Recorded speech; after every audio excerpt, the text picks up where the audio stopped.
All right. Dr. Brenda Shoshanna is here. Hello. Welcome. She's a psychologist, author of The Principles of Peace of Mind. Fearless. Yeah, you know, I didn't feel so fearless yesterday. No. I have to say. There was a shadow hanging over the city. And when the pothole cover started blowing off in Times Square, people were like, oh, what was that? It was the heat. It happens. Right. It gets hot in the city above 90, and that happens. The city gives off pressure.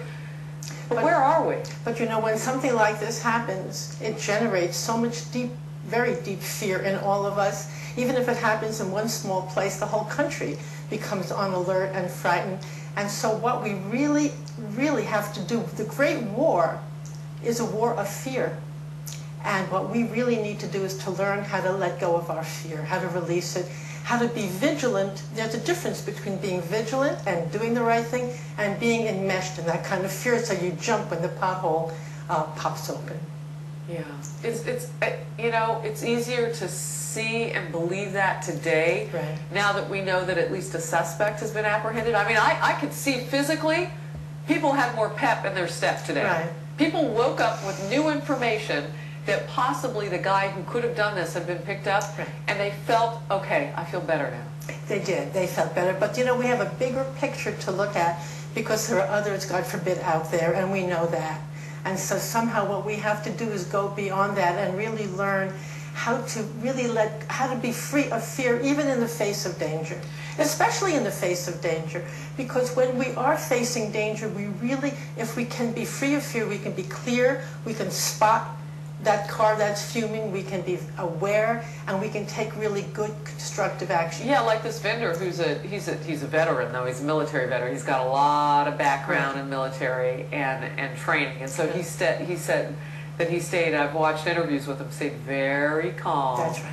And just took it all in and was Yes. able to report just the facts, and that helped police get there within 5 minutes and just the area the whole cleared. thing. So, you know, is there something that our President of the United States, our POTUS, as the Secret Service and I like to call him, should be saying? What should Barack Obama be doing right now?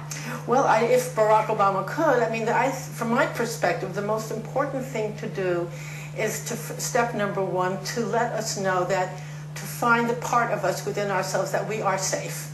We're fundamentally safe. We have resilience. We have awareness. We could do what that man did who spotted the car.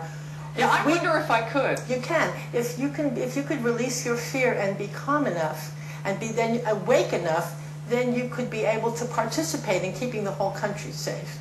And I want to say something else. When we focus on our fear and when we dwell on it, we make ourselves less safe because we create an environment for the terrorists and for everyone to make us, if we don't have equilibrium, then we can be attacked. Oh, that's interesting. So by walking around fearful, we become a bigger target because, That's right.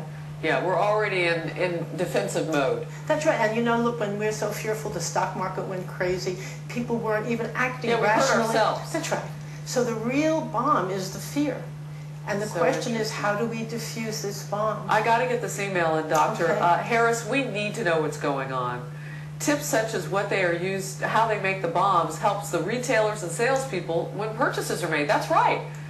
I mean, we don't know why people are buying certain items, Right. but if they're buying, we need to know what they are looking for. They, the terrorists, know all too well what to do. They do not need the news. We do, though. Thank you from Cynthia in Ohio. Thank you very much, Cynthia. Last question for you. You know, just in terms of that psychology, can you get into the head a little bit of these people who hate us so much? Well, that's interesting.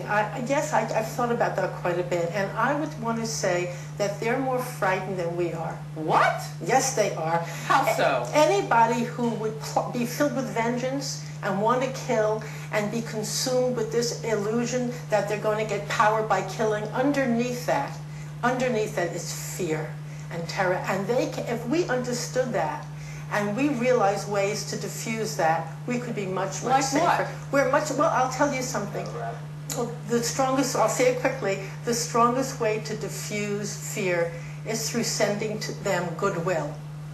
That might sound strange, but it's very powerful. There's a practice of sending love and light, and when you do that, nobody can harm you. and also it makes them completely confused. Oh, that's interesting. And that's the most powerful protection, and that's what I work all on. It's called the practice of peace of mind, fearlessness, how to create that state where we're really safe. Wow, your book sounds fascinating. The Principles of Peace of Mind, Fearlessness. Dr. Brenda Shoshanna, real quickly, the only other time I've really heard that in connection with terrorism, I interviewed the wife and mother of 2 of the victims of the Mumbai terror attacks last Thanksgiving. On their year anniversary, I went up to Virginia to interview her, and she said she was in the process of forgiving the terrorists who killed her 13-year-old daughter and the love of her life, her husband. And I said, how in the world? I was crying, she was crying. You guys watched it here. She was doing it for her benefit, not only for theirs, but for hers. I said, how can you? She said, how can I not? And that's what will make us safe. And if I was President Barack Obama or any, I would say, if this whole country could focus, a lot of us, on sending peace and sending love, it would make us stronger, safer, and it would diffuse so much trouble. Now, at the same time, do we stand ready to protect ourselves? Absolutely. At the same time, we can stand even more ready, because we'll be calm, we'll be vigilant, we'll be clear, and we'll be able to take care of danger, but we'll be constantly sending that feeling of love. Wow. This is the truth. And it would heal a lot of conflicts, and I'm happy I could say that. Oh, wow. I'm happy you were here, Dr. Shoshanna. Thank you so much.